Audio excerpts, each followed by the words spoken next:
Kau kedai pizza, lepas tu kau jual siput sedut. Siapa tak nak? Lepas tu korang kan satu ni cakap tak payah grab tau, tak payah nak order tau. Semua ada kat sini. Memang hantu lah kopi. Hantu kopi, faham.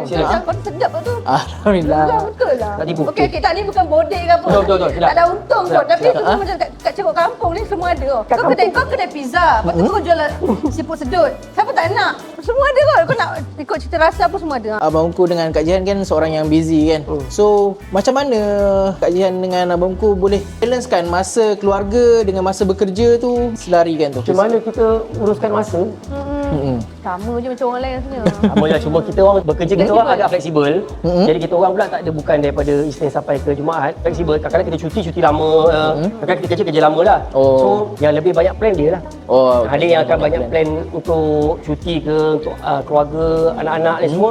Dia lah, saya serahkan kepada dia lah. Timing tak ada isu sangat. Cuma macam disebabkan kami bekerja di bidang yang sama, so kita orang banyak bergilir lah. Kalau dia kerja, saya tak boleh ambil kerja.